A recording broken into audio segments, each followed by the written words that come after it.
स्वर्गदूत गैब्रियल ने मरियम को परमेश्वर द्वारा आशीषित कह दिया क्योंकि उस पर परमेश्वर का अनुग्रह था। मरियम जकारिया की तरह उसे देखकर डरी नहीं बल्कि उसके वचन से घबरा गई। पुराने नियम से 400 साल तक परमेश्वर का वचन लोगों तक नहीं आया था और सब आने वाले मसीहा के इंतजार में थे। परमेश्वर ने मरियम को अपने पुत्र की माता के रूप में चुन लिया और सब उसे धन्य मानते हैं। लेकिन उसे ही क्यों चुना गया, आज हम इसी विषय पे बात करेंगे। पहले सुनते हैं परमेश्वर का वचन। परमेश्वर का वचन हमने संत लूका की इंजील उसका पहला अध्याय उसकी 26वीं आयत से लिया है। यहाँ इस प्रकार लिखा है, 6वें महीने में परमेश्वर की ओर से जिब्राइल स्वर्गदूत गलील के नासरत नगर में एक कुमारी के पास भेजा गया जिसकी मंगनी यूसुफ नामक दाऊद के घराने के एक पुरुष से हुई थी। उस कुमारी का नाम मरियम था। स्वर्गदूत ने उसके पास भीतर आकर कहा, आनंद और जय तेरी हो जिस पर ईश्वर का अनुग्रह हुआ है, प्रभु तेरे साथ है। वह उस वचन से बहुत घबरा गई और सोचने लगी कि यह किस प्रकार का अभिवादन है। स्वर्गदूत ने उससे कहा, हे मरियम, भयभीत ना हो क्योंकि परमेश्वर का अनुग्रह तुझ पर हुआ है। परमेश्वर के वचन को पढ़े और सुने जाने से आशीष हो। आमीन। किसी का परमेश्वर द्वारा चुने जाने का क्या रहस्य है और इसके लिए क्या योग्यता होनी चाहिए? निर्गमन 33वां अध्याय 18वीं 19वीं आयत में मूसा परमेश्वर से प्रार्थना करता है कि मुझे अपनी महिमा दिखाएं। तो परमेश्वर उसे उत्तर देते हैं, मैं जिस पर मैं अनुग्रह करना चाहूं उसी पर अनुग्रह करूंगा और जिस पर दया करना चाहूं उसी पर दया करूंगा। पौलुस रसूल ने यही बात रोमियो की पत्री में 9वें अध्याय की 15वीं आयत में कह दी। लूका 19वां अध्याय उसकी 10वीं आयत में प्रभु यीशु ने अपना जो काम है उसके बारे में कहा। 19वां अध्याय 10वीं आयत में उन्होंने कहा, मैं परमेश्वर का पुत्र खोए हुओं को ढूंढने और उनका उद्धार करने आया है। अफसियों की पुस्तक 1 अध्याय 4-5वें आयत में पौलुस रसूल कहते हैं कि परमेश्वर ने जगत की उत्पत्ति से पहले उसमें चुन लिया कि हम उसके निकट प्रेम के पवित्र और निर्दोष हों, उसके पुत्र में निर्दोष हम माने जाएं। परमेश्वर ने पहले से हमें चुन लिया। परमेश्वर का हमें चुनना उसके जो कारण है कैजुअल नहीं है, लेकिन हमारी समझ से बाहर है। लेकिन उनका मकसद बिल्कुल क्लियर है।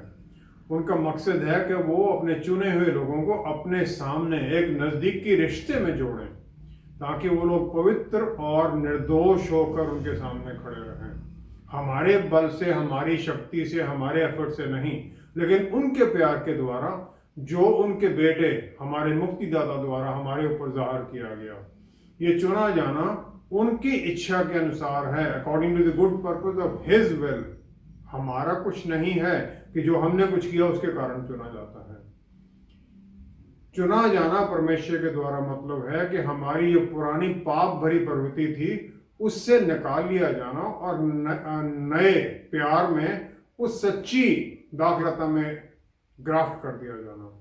ग्रीक भाषा का शब्द है एक्लिगोमाय, जिसका मतलब है सिलेक्ट या चुनना दूसरों में से। और ये एक डेलिबरेट चॉइस है जिसमें कि मन की, दिल की गहराइयों से चुना जाता है और इसकी एक डेफिनेट आउटकम भी है। डेफिनेट आउटकम, इसका रिजल्ट क्या है कि मुक्ति के लिए वो आत्मिक चुना जाना और जो डेस्टिनेशन है उस पर पहुंचने में सहायता करना।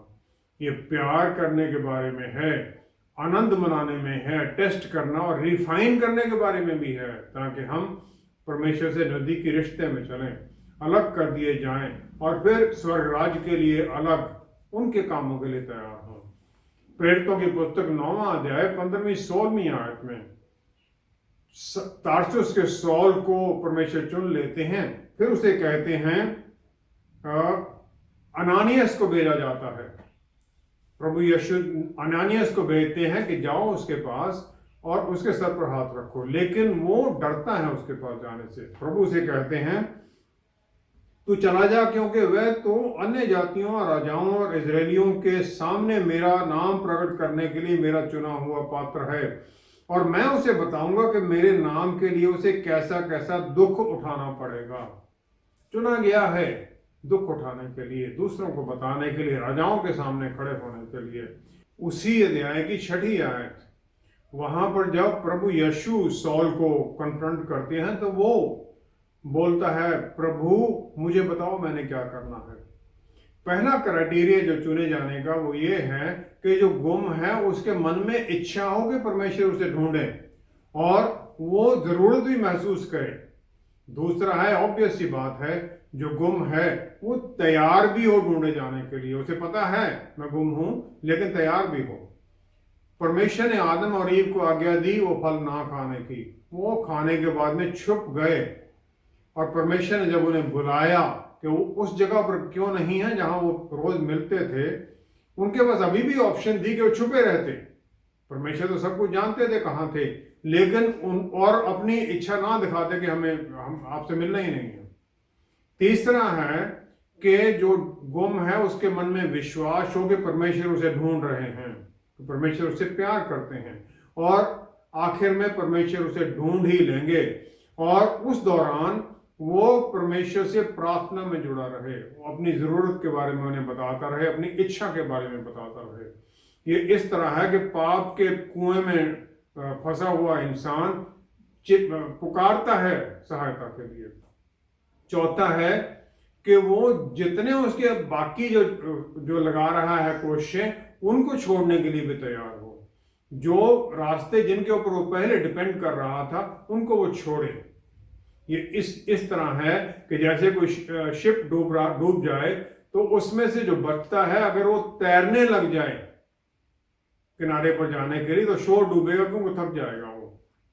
लेकिन ये माना जाता है जो तैरना छोड़ दे, अपनी जो शक्ति उसे बचा करके सिर्फ बॉडी को ऊपर में फ्लोट करने दे, और इस आशा में उसे पकड़ लिया जाएगा, उसे कोई ना कोई बचाएगा, वो बच भी जाता है।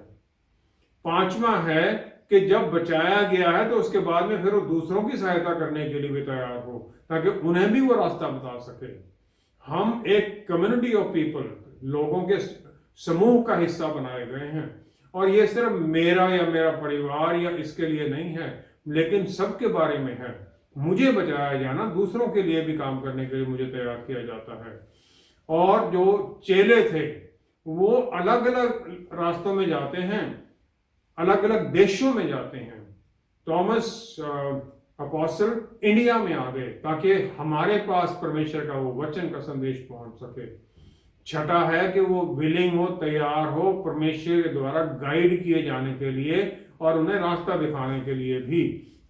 यहोशू की पुस्तक उसका पहला अध्याय 8वीं आयत, परमेश्वर कहती हैं, व्यवस्था की यह पुस्तक तेरे चित्त से कभी ना उतरने पाए, उसी में दिन रात ध्यान दिए रखना, इसलिए कि जो कुछ उसमें लिखा है उसके अनुसार करने की तो चौकसी करे।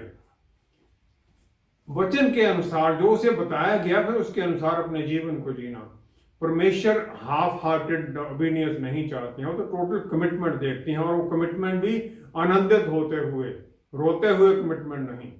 लूका पहला अध्याय 38वीं आयत में, गैब्रियल की बात सुनने के बाद में, स्वर्गदूत गैब्रियल की बात सुनने के बाद में, जो परमेश्वर के पास से आया था, मेरी उसको आनंदित होकर कहती है पूरी समझ के साथ कि इसके बाद क्या हो सकता है मेरे साथ। वो कहती है, देख मैं परमेश्वर की दासी हूं, मेरे साथ तेरे वचन के अनुसार ही हो।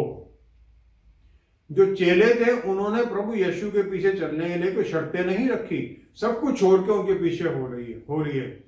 यिर्मयाह की पुस्तक उसका 17वां अध्याय उसकी 10वीं आयत में यहां लिखा है, मैं यहोवा मन को खोजता और हृदय को जानता हूं, ताकि प्रत्येक जन को उसकी चाल चलन के अनुसार अर्थात उसके कामों का फल दूं।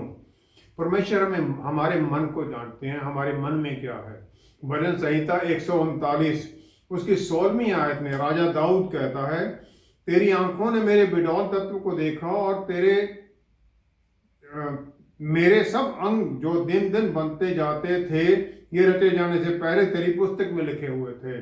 परमेश्वर हमें पहले से जानते हैं कि हमारे जीवन में क्या होना है। उन्होंने तो हमारे जीवन में सब कुछ लिखा है, और वो हमें चुनते हैं ये सब कुछ जानते हुए भी कि हमने क्या क्या करना है, और ये चुनते हैं उनकी इच्छा के अनुसार।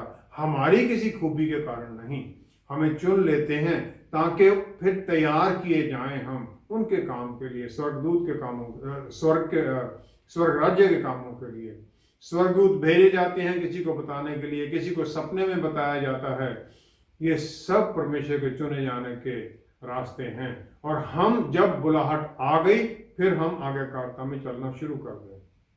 स्वर्गदूत गैब्रियल ने मरियम को प्रभु की बहुत कृपा पाई हुई या हाईली फेवर्ड कहा। मरियम के जीवन का प्रभु यीशु की माता होने के साथ साथ और क्या विशेष है जिसे हम अनुसरण करें? ज़करिया जो प्रीस्ट है उसका और मरियम का स्वर्गदूत गैब्रियल को देखने पर जो रिएक्शन है काफी भिन्न है। ज़करिया घबरा गया और डर गया, और यहाँ पर जो ग्रीक भाषा का शब्द इस्तेमाल किया गया वो है टेरेसो, जिसका मतलब है ट्रबल, घबराना। लेकिन मरियम के जब ये शब्द इस्तेमाल किया जाता है तो उसके आगे डाया लगा दिया गया, डाया टेरेसो बन गया है, जिसका मतलब ग्रेटली ट्रबल्ड, इंटेंस एजिटेशन, उसके अंदर विचारों में, इमोशंस में वो घबराहट है, लेकिन उसके मन में डर नहीं है। उसका जो रिएक्शन है वो रिएक्शन है, वह उस वचन से बहुत घबरा गई और उसने सोचने लगी ये किस प्रकार का अभिवादन है। ग्रीटिंग के बारे में उसे घबराहट है। ग्रीटिंग क्या है?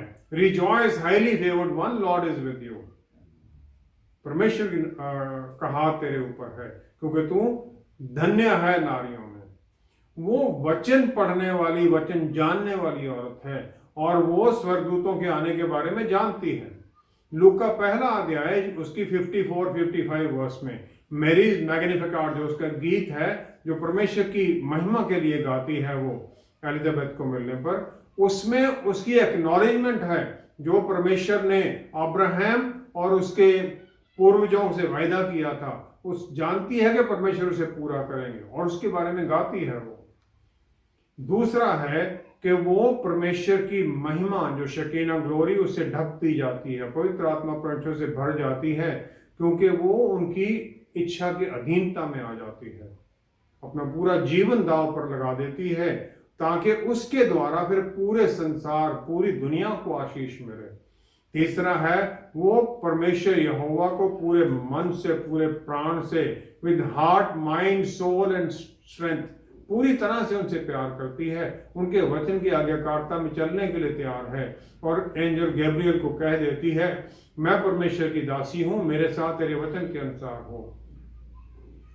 बगैर शादी के उस समय एक औरत के बच्चा हो जाना मतलब यह था कि उसे पत्थरों द्वारा मार दिया जाना, लेकिन वो अपने आप को परमेश्वर की अधीनगी में आ जाती है, लोगों से सेफ्टी नहीं चाहती, वो परमेश्वर के साथ जुड़ जाती है।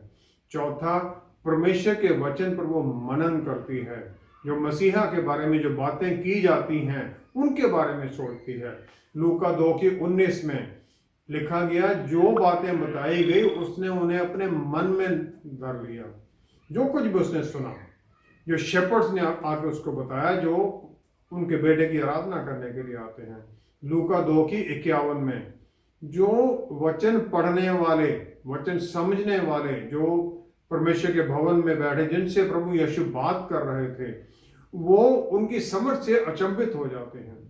और मरियम इन सब बातों को अपने मन में बिठा लेती है, क्योंकि वो जो यशाया नबी की पुस्तक 11वां अध्याय उसकी पहली 3 आयत में उनके बेटे के बारे में जो भविष्यवाणी की गई उसके बारे में जानती है और उसको पूरा होता हुआ देखती है। 5वां है वो दूसरों के बारे में उसके मन में दया है। लूका 1:39 में वो जब उसे पता चलता है एलिजाबेथ के बारे में, वो उसकी तरफ चल देती है एकदम, क्योंकि उसे पता है उसकी ओल्ड एज की प्रेगनेंसी है। और फिर 3 महीने जो आखिर के हैं उसके साथ रहती ताकि वो बच्चा पैदा होने से पहले उस अकेली औरत की, बूढ़ी औरत के ध्यान रख सके, उसकी केयर कर सके।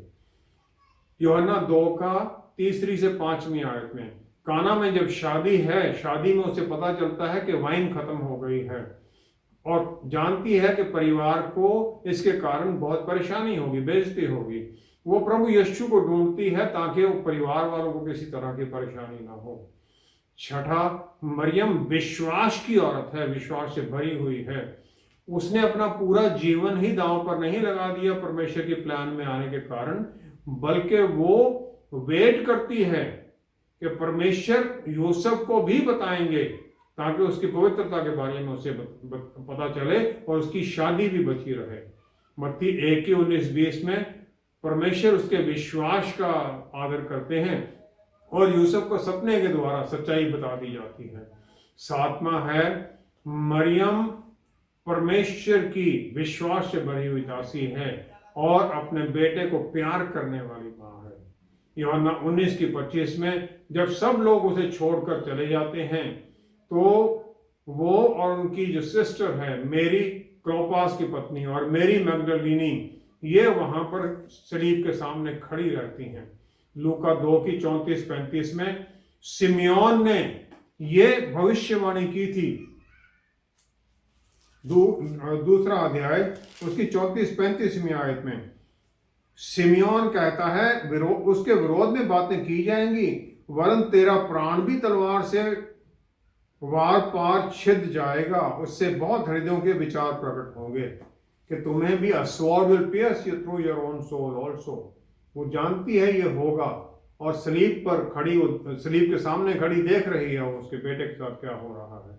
लूका 8:19 में और प्रभु यीशु को जानती है ये मसीहा है और उसका ध्यान रखना चाहती है, एक माता के तौर पर ढूंढने चली जाती है उन्हें अपने बेटों के साथ। यूहन्ना 4:34 में she knew her commitment। अपने आप को भी वो जानती है कि इसकी कमिटमेंट है परमेश्वर के काम के लिए, ये खाना भी नहीं खाएगा, क्योंकि उसका 4:34 में वो कहते हैं प्रभु यीशु, मेरा खाना तो उसका काम करना है जिसने मुझे भेजा है। तो वो देखने चली जाती है उसे, उसके मन में प्यार है उसके लिए। मरियम जानती है कि जो उसका सलीब पर जो उसका बेटा है वो उसका मसीहा भी है। यूहन्ना 19 में 26-27 में प्रभु यीशु उसके इस प्यार को, एक्सप्रेशन का आदर करते हैं और फर्स्ट बॉर्न होने के कारण, पहलौटा होने की जिम्मेवारी को पूरा करते हैं ताकि उनकी मृत्यु के बाद उनका मरियम का पूरा ध्यान रखा जा सके। तो वो यूहन्ना रसूल को उनकी जिम्मेवारी दे देते हैं, बिहोल्ड योर मदर, तेरी माँ है, और उसे वो हैंड ओवर कर देते हैं। मरियम उनके साथ चली जाती है। सबसे पहला मरियम के जो सबसे इंपॉर्टेंट जो मरियम के जीवन का बात है वो है कि उसने कह दिया यस लॉर्ड। जो परमेश्वर की स्वर्गीय इच्छा है उसके सामने अधीनगी में आ जाती, सरेंडर कर देती है। हर एक विश्वासी के लिए परमेश्वर की कॉल अलग होती है। किसी के लिए पौलुस रसूल की तरह दूसरे जगहों पर भेजा जाता है और किसी के लिए याकूब जो प्रभु यीशु का भाई है वहीं रहना है, यरूशलेम में ही सबका सामना करना है और लोकल चर्च का एडमिनिस्ट्रेटर बनना है। हमें जो हमारे लिए बुलाहट है उसके लिए तैयार रहना है और आज्ञाकारिता में चलने के लिए तैयार रहना है। बुलाहट सबके लिए है, जाओ चेले बनाओ। इसके अलावा और क्या बुलाहट है, हम उसके बारे में भी तैयार रहें। मरियम के ऊपर पवित्र आत्मा और परमेश्वर की सामर्थ का उतरना प्रभु यीशु के जन्म का कारण बनता है, लेकिन क्या इससे उनका स्थान पूज्य हो जाता है? किसी विश्वासी पर परमेश्वर का बल कैसे आता है और आज क्या ये हो सकता है? संत लूका की इंजील उसका 8वां अध्याय उसकी 19वें आयत में प्रभु यीशु की माता और उनके भाई उनसे मिलने आते हैं, लेकिन भीड़ के कारण उन तक पहुंच नहीं पाते। जब उन्हें बताया जाता है उनके बारे में तो प्रभु यीशु कह देते हैं, मेरी माता और मेरे भाई वे ही हैं जो परमेश्वर का वचन सुनते और मानते हैं। ये दूसरों को बताया जा रहा है। वो खुद जानते हैं कि मेरी माता वचन मानने वाली, वचन सुनने वाली है। सलीब के ऊपर पूरा दुख उठाने के बाद में सब कोड़े मारे गए, सब कुछ हुआ, सलीब का दर्द चल रहा है, लेकिन फिर भी वो वचन मानने वाली माता को याद रखते हैं और उनकी जिम्मेवारी यूहन्ना नबी को दे देते हैं। मरियम को एक स्पेशल स्टेटस देता है। वो डॉक्ट्रिन ऑफ अजम्पशन में विश्वास करते हैं। वो कहते हैं कि जीवन के पूरा दिन होने के बाद में मरियम आत्मा और शरीर के द्वारा स्वर्ग में उठा ली जाती है ताकि वो अपने बेटे प्रभु यीशु के साथ सदा के लिए रहे। और वो स्वर्ग में इसलिए गई है क्योंकि वो उसे कोई स्पेशल स्टेटस नहीं देते, वो धन्य मानते हैं उन्हें यूसुफ ने पहले ये मन में माना कि वो मरियम को चुपके से डाइवोर्स दे दे, ताकि जो प्रेगनेंसी का उसे पता चलता है वो मानता है इसे डाइवोर्स दे दे ताकि उसको किसी तरह की कोई एम्बैरेसमेंट ना हो। उसका पहला अध्याय मत्ती का उसी 25वीं आयत में लिखा गया है, जब तक वह पुत्र ना जनी तब तक वह उसके पास ना गया और उसने उसका नाम यीशु रखा। जब तक प्रभु यीशु पैदा नहीं हुए तब तक वो उनके पास नहीं जाता है। लिखा he did not know her. Know her जो है बाइबल में वो सेक्सुअल रिलेशन के बारे में है। इस प्रकार प्रभु यीशु के जन्म होने के बाद में मैरिज पूरी होती है और कंज्यूम भी होती है। मत्ती 13 की 55-56 आयत में प्रभु यीशु को जब उस सिनेगोग नाजरत में जब वो प्रचार करते हैं तो लोग वहां पर अचंभित हो जाते हैं और वो उनकी पहचान देते हैं कारपेंटर के पुत्र के द्वारा। वो कहते हैं कि क्या ये मरियम और यूसुफ का पुत्र नहीं है, जिसके भाई याकूब, जोसेफ, साइमन और यहूदा यहाँ हम और उनकी बहनें हमारे साथ रहते हैं। उसके भाई वो कहते हैं वहां के लोग। इसका मतलब वो शादी कंप्लीट होती है। गलातियों की पुस्तक पहला अध्याय 19वीं आयत में अपोस्टल पॉल भी याकूब को प्रभु यीशु का भाई मानते हैं, वह लिखते हैं वो।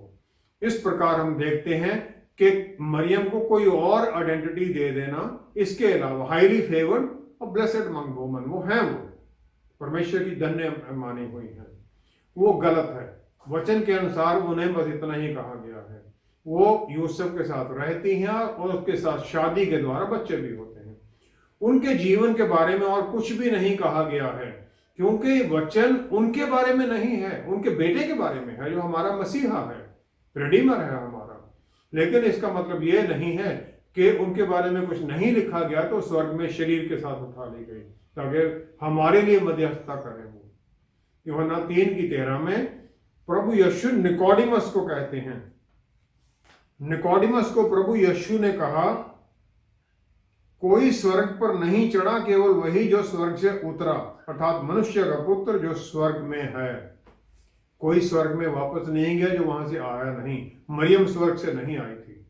पहला थिस्सलुनीकियों 4 अध्याय 17वीं आयत में जो शरीर के द्वारा प्रभु यीशु के पास ले जाया जाएगा हमें, वो रैप्चर के दौरान जब प्रभु यीशु बादलों में आएंगे उस समय ले जाया जाएगा। पौलुस रसूल ये कंफर्म करते हैं, उससे पहले कोई नहीं शरीर के साथ जा सकता है।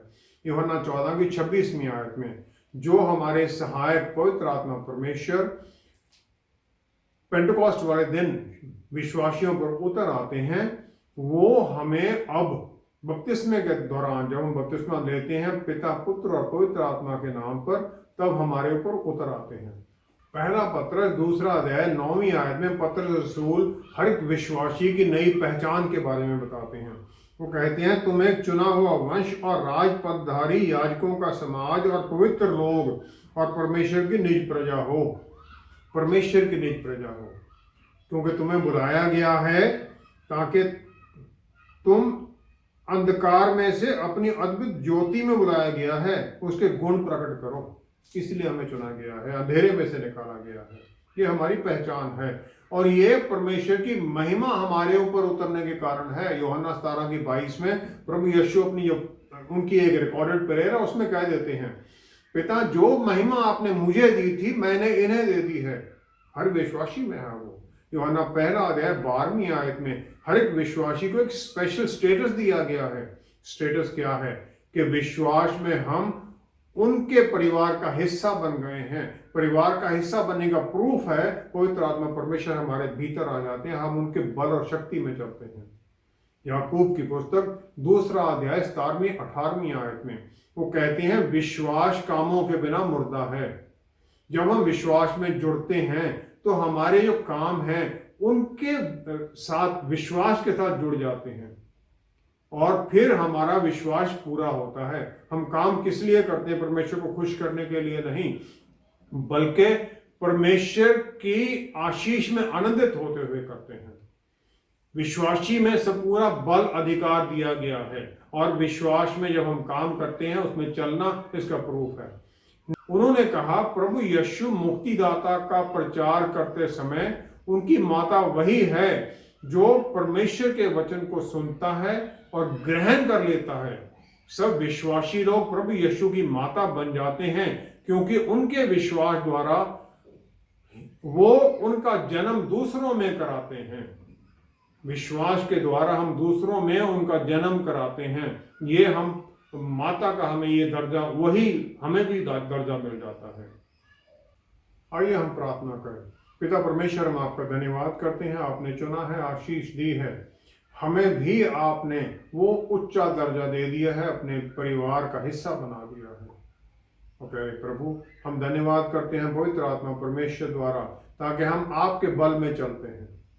हम इसी बल में, इसी आशीष में दूसरों को वचन बताने वाले, दूसरों के मनों में फिर प्रभु आपका जन्म कराने वाले बने। हम उसमें लेबर करें, जोर लगाएं प्रभु, प्रार्थना में, दूसरों से मिलने में, वचन सुनाने में, ताकि हमारे जीवन के द्वारा आपको महिमा मिले। आपने हमें धन्य कहा है, हम इस धन्य की परिस्थिति में बने रहें, आशीषों में बने रहें। पिता परमेश्वर, सब कुछ आपके प्यारे बेटे प्रभु यीशु के पवित्र नाम में मांगते हैं। आमेन, आमेन, आमेन। परमेश्वर के काम में हम सब उनके बल से काम करते हैं और ये उनकी इच्छा हमारे जीवन में पूरी करने से होती है। मरियम की उम्र स्वर्गदूत से मिलने के समय 12 से 16 साल के बीच मानी जाती है, लेकिन उनका आज्ञाकारिता में आगे आना किसी से भी कम नहीं है। उनके पुत्र की तरह फिर हम भी अपने जीवन में परमेश्वर की भली इच्छा में ही चलें। हमारे साथ एक बार फिर जुड़ने के लिए आपका बहुत बहुत धन्यवाद। Until next time, stay blessed. Shalom.